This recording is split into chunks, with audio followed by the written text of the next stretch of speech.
Hare Krishna.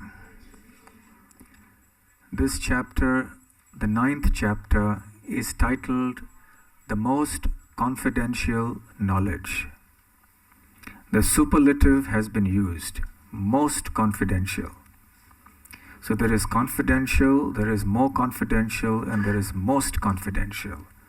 So what is it that is most confidential here?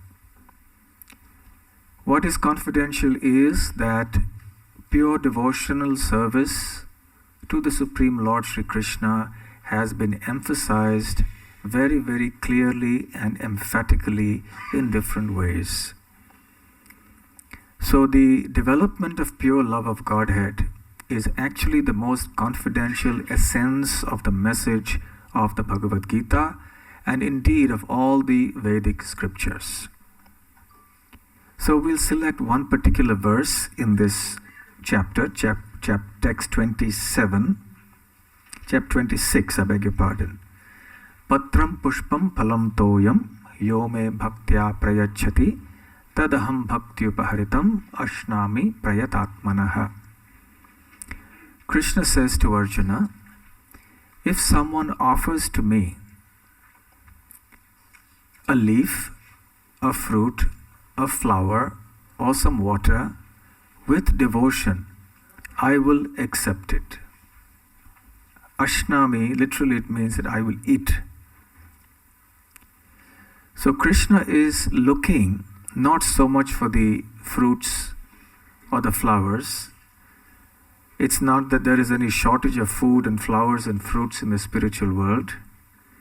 He doesn't need us to offer these things to him, but he is seeking our devotion that we express through the medium of these offerings. When we offer a fruit or a leaf or a flower, we are actually expressing our devotion. And we see this happening even in the dealings in human society. When someone greets somebody on a birthday or something like that, you may carry a bouquet of flowers. Someone will present a rose to somebody else. So these are common exchanges of respect or affection. Similarly with Krishna. Krishna is not demanding everything, well, at least not yet.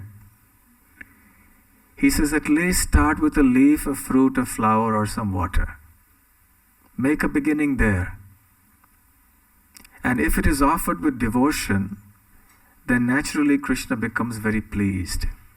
Srila Vishwanath Chakravarti Thakur says that when you offer a flower to Krishna with love, Krishna is so captivated by that love that he doesn't know what he's doing with that flower. He actually eats it.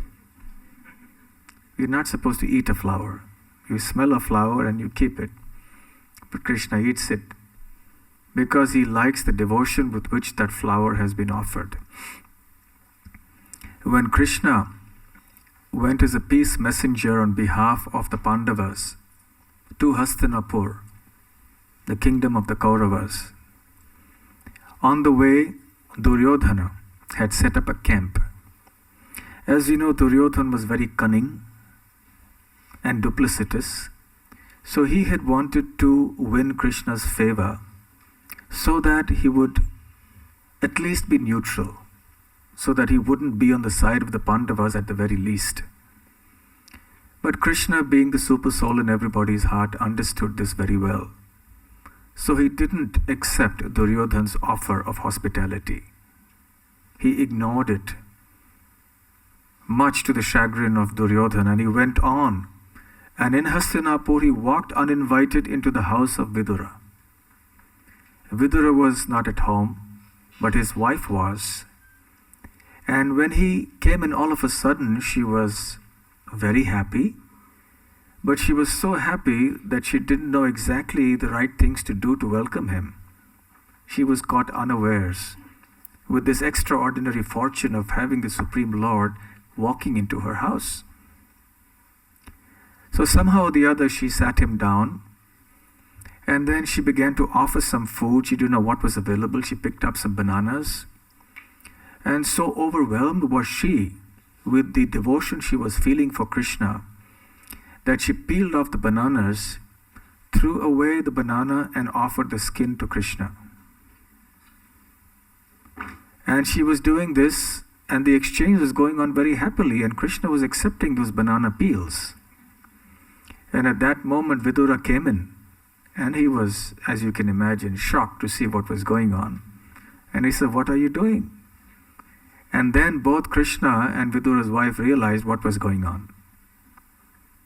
Because such was the exchange of devotion that neither Vidura's wife nor Krishna actually realized that it was a banana peel that was being offered to Krishna and accepted by him.